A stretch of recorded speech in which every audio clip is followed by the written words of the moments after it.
Let's turn to the analysis of our dynamic programming-based heuristic for the knapsack problem. In particular, let's understand precisely how the running time of this heuristic depends on the desired accuracy epsilon.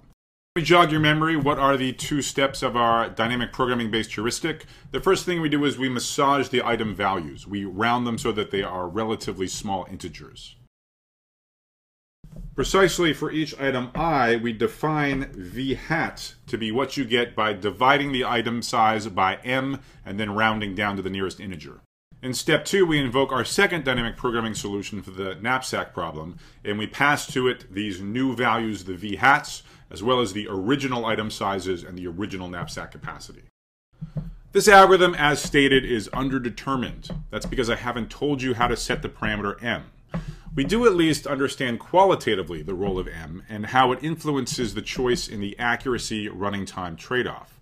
Specifically, the bigger we set m, the more information we lose when we round the original values, the vi's, to the v hat i's. More loss in information should translate to less accuracy. Larger m, less accuracy. On the other hand, the bigger we take m, the smaller the transformed item values, the v hats. Remember, the running time of our second dynamic programming algorithm is proportional to the largest item value, so smaller item values translates to faster running times. Summarizing, the bigger the m, the less the accuracy, but the faster the algorithm. Here's our plan for the analysis. We begin by studying the accuracy constraint. Remember the setup.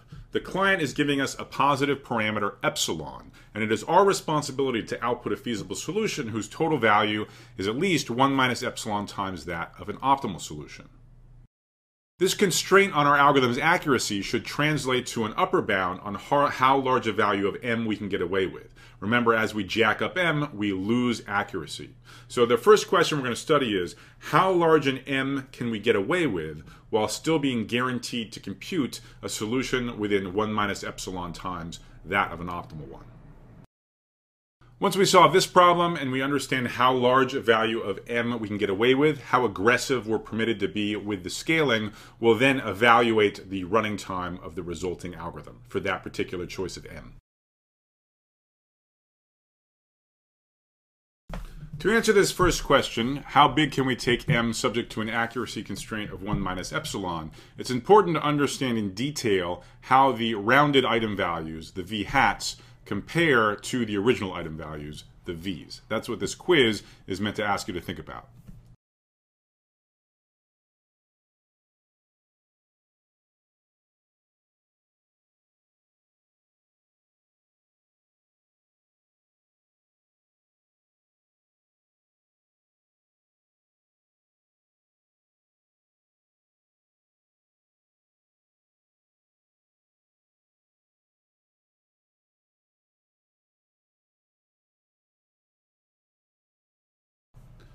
Remember how we obtain v hat I from vi. First, we decrease it to the next multiple of m, then we divide it by m.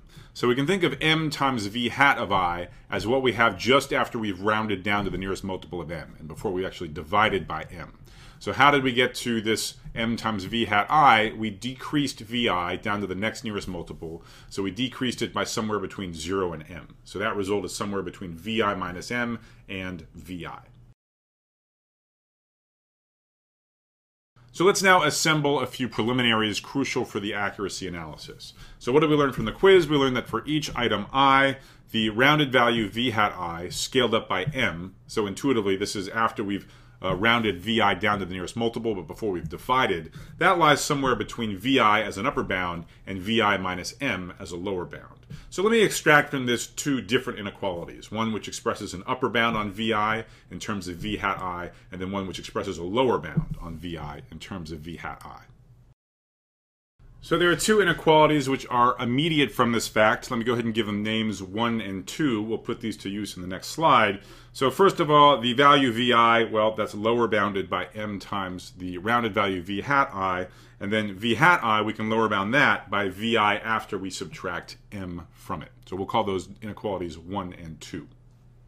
So these first two inequalities, they're important for us, but they don't have a lot of content. They're just sort of immediate from our definition of step 1 of our algorithm, from the way we do our rounding. But step 2 of our algorithm gives us a third inequality, which is much more powerful. And this says, well, look, in the second step, we solve a knapsack instance optimally. It's true we solve it for the wrong values. We solve it for the v-hats. But for these rounded values of the v-hats, the solution we come up with is better than any other. In particular, if we measure value using the rounded values, the v-hats, then the solution S, output by our heuristic, is even better than the solution S star, optimal for the original problem, optimal for the vi's. That is, if we sum up the v-hat i's of the items in our solution S, and we compare it to the sum of the v-hat i's in any other solution, in particular the solution S star, optimal for the original instance, we come out ahead. Our sum of values is bigger. That's going to be our inequality number 3. These 3 inequalities are pretty much all we got going for us, but fortunately they are sufficient to solve the problem that we asked, to determine how large an m we can get away with, subject to guaranteeing an accuracy of 1 minus epsilon.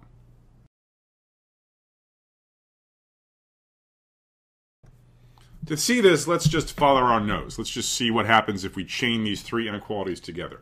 Now, the third one seems to have the most content. That really says we're optimally solving this problem with the transform values of the v-hats. So let's start by just writing down yet again inequality number 3. So inequality 3 just says that the sum of the transform values, the sum of the v-hats in our heuristic solution, capital S, is at least as good as any other solution, in particular that of the solution S star, optimal for the original problem with the original item values. So inequality 3 is a fine starting point. Fundamentally what we're trying to do here is lower bound the performance of the solution S spit out by our heuristic, and that's what this inequality does. The one problem is it's justifying the performance of S in terms of the wrong data, in terms of the transformed values of the v-hats, whereas what we really care about are the original values of the v's.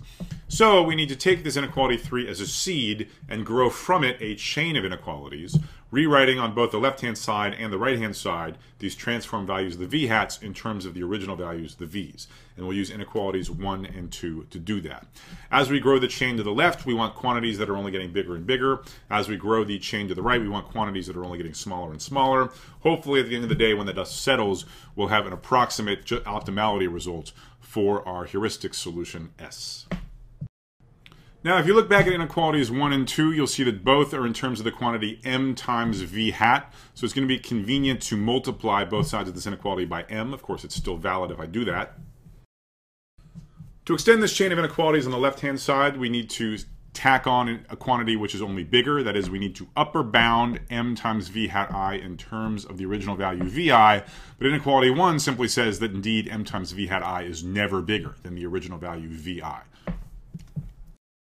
So we simply apply inequality 1 to each item in the heuristic solution capital S, and we get an upper bound of sum over the items in our solution S of the value of that item. So that's great. We get a lower bound on the performance of our solution. That's exactly what we want. To grow the chain of inequalities to the right, we need a quantity which is only smaller. That is, we want to lower bound m times v hat I in terms of some function of the original value v sub I. Now, v sub I can be bigger than m times v hat I. Remember, we rounded down, but inequality 2 says it can only be bigger by, at most, m. So if we subtract m from vi, we get a lower bound on m times v hat I.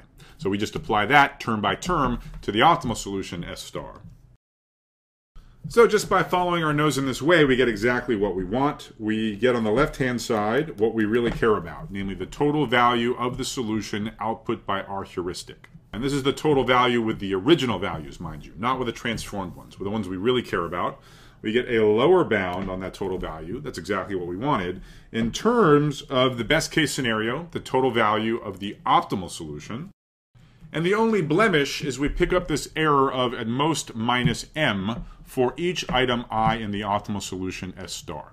So let's just lower bound this crudely. The optimal solution S star, it can only have n items at most, so we pick up a minus m at worst for each of those at most n items. So if we subtract an error term of m times n, that gives us a lower bound on the value of our solution S. So now that the dust is cleared, we see that we have a performance guarantee for our solution S in terms of that of the optimal solution S star. Basically, we're off by this error term of m times n.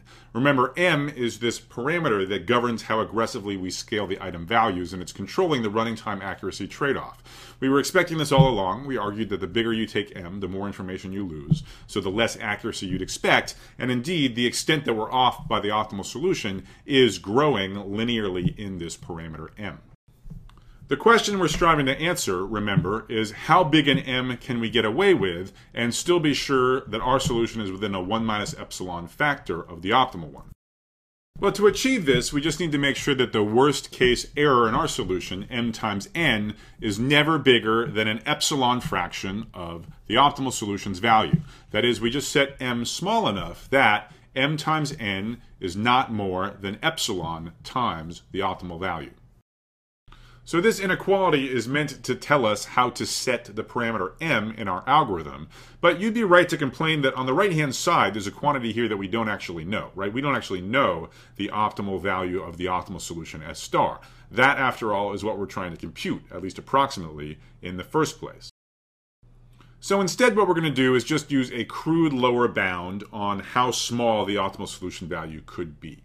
Let's make a trivial assumption. Let's assume that each item has a size at most the knapsack capacity. That is, each item fits by itself inside the knapsack. Any items which fail that test obviously can be deleted in a pre-processing step. Then, the optimal solution, if nothing else, it's at least as large as the value of the max value item. So to satisfy the desired accuracy constraint, all we need to do is set m small enough so that m times n is at most the right-hand side listed here. Of course, it's sufficient to set m even smaller so that m times n is no more than an even smaller number. So in our algorithm, we just set m to be the number that equalizes m times n, the left-hand side, with our lower bound on the right-hand side, namely epsilon times v max. So notice these are all indeed parameters known to the algorithm. It of course knows how many items n there are. It knows epsilon, that's the parameter supplied to the algorithm by the client, and it's easy to compute Vmax, the maximum value item. So the algorithm is in a position to set m so that this equality holds, that is to set m equal to epsilon Vmax over n. That finally completes the description of the dynamic programming-based heuristic. So we've now completed the answer to the first question that we asked. How large an m can we get away with subject to the accuracy constraint of 1 minus epsilon? We can get away with m as large as epsilon times the largest item value divided by n. And now I hope that everybody is holding their breath and crossing their fingers just a little bit, because remember, m not only governs the accuracy, it also governs the running time. The more aggressively that we can scale the numbers, the larger we can take m, the faster the algorithm. And the question now is, are we permitted to take m large enough that the resulting heuristic running time is polynomial? So the running time of the heuristic is certainly dominated by step 2, where we invoke our dynamic programming algorithm, and the running time there is n squared times the maximum item value passed to that subroutine. That is the maximum value of a scaled value, the maximum v hat I. So the big question then is, how big can these scaled item values, the v hat i's, be? So pick your favorite item I. How big can its transformed value v hat I be? Well, how do we get v hat I? We take the original value vi, we round it down, and we divide it by m. So the biggest, certainly, that v hat I could be is the original value vi divided by m. That, obviously, is at most the maximum original value divided by m. Now we plug in our selection for m, epsilon times vmax over n. Very happily, the two Vmaxes cancel, leaving us just with n over epsilon. Plugging in n over epsilon as an upper bound on every transformed value passed to the step 2 dynamic programming solution, we get an overall running time of n cubed over epsilon. The running time does degrade with epsilon. The smaller the epsilon, the bigger the running time. Of course, you would expect that for any NP-complete problem. As you take epsilon smaller and smaller, you need to take m smaller and smaller to get the accuracy guarantee. That results in less aggressive scaling of the item values. In turn, bigger transform values get passed to the dynamic programming subroutine, resulting in the bigger running time. Nevertheless, this does show that the full continuum of running time accuracy trade-offs is possible for the knapsack problem. You want arbitrarily close approximation? For this problem, you've got it.